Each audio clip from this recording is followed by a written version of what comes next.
അരി കുതിർത്ത് വെക്കണ്ട, അതുപോലെ തന്നെ വെയിൽ കൊള്ളിച്ച് ഉണക്കി എടുക്കണ്ട കേട്ടോ. ഈ ഒരു പച്ചരിപ്പൊടി ഉണ്ടാക്കാൻ വേണ്ടിയിട്ട് നമുക്ക് എളുപ്പത്തിൽ തന്നെ തയ്യാറാക്കി എടുക്കാൻ പറ്റിയ ഒരു പച്ചരിപ്പൊടിൻ്റെ ആണ് ഇത്. അപ്പോൾ ഏത് മഴയത്തും നമുക്ക് വേഗം ഈസി ആയിട്ട് തന്നെ തയ്യാറാക്കി എടുക്കാൻ പറ്റും. അപ്പോൾ ഇതേപോലെ ഒന്ന് തയ്യാറാക്കി നോക്ക്, എന്തായാലും നിങ്ങൾക്ക് ഉപകാരപ്പെടുന്ന ഒരു വീഡിയോ ആണ് കേട്ടോ. അപ്പോൾ അതിന് വേണ്ടിയിട്ട് ഞാൻ ആദ്യം തന്നെ കുറച്ച് പച്ചരി എടുത്തിട്ടുണ്ട്. നിങ്ങൾക്ക് 2-3 കിലോ ഒക്കെ എടുക്കാം കേട്ടോ. ഇതിപ്പം ഞാൻ 4 കിലോ പച്ചരി എടുത്തിട്ടുണ്ട്. ഒന്നായിട്ട് പൊടിച്ച് വെക്കുകയാണ് കേട്ടോ. നമ്മളിപ്പം ഫ്രിഡ്ജിലൊന്നും വെക്കേണ്ട ആവശ്യമില്ല. കുറച്ച് വിനെഗറും അതുപോലെ തന്നെ ഉപ്പ് ഇട്ട് കൊടുത്തിട്ട് നല്ലോണം ഒന്ന് കഴുകി വൃത്തിയാക്കിയതിന് ശേഷം വെള്ളം ഇതേപോലെ വാരാൻ വെച്ചിട്ടുണ്ട്. വെള്ളം നല്ലോണം വാർന്നു പോയതിന് ശേഷം നമുക്ക് മില്ലിൽ കൊണ്ടുപോയിട്ട് പൊടിച്ചെടുക്കാം.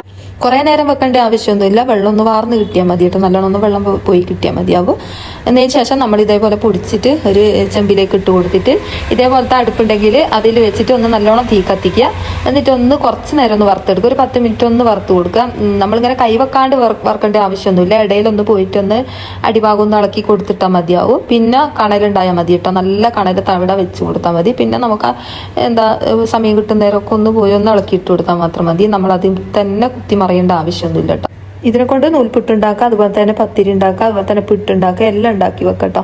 ഇതേപോലെ നിങ്ങൾ അരിപ്പൊടി ഉണ്ടാക്കുക വെച്ചാൽ നമ്മളെ ചാനൽ ആരെയും സബ്സ്ക്രൈബ് ചെയ്യാത്തവരുണ്ടെന്ന് സബ്സ്ക്രൈബ് ചെയ്യണേ. ഞാനതിനെ കൊണ്ട് ചുട്ട പുട്ടാണ് കേട്ടോ. ഞാൻ പൊടിച്ചെടുത്ത് കാണിച്ചു തരാം. നല്ല സോഫ്റ്റ് ആണ് കേട്ടോ.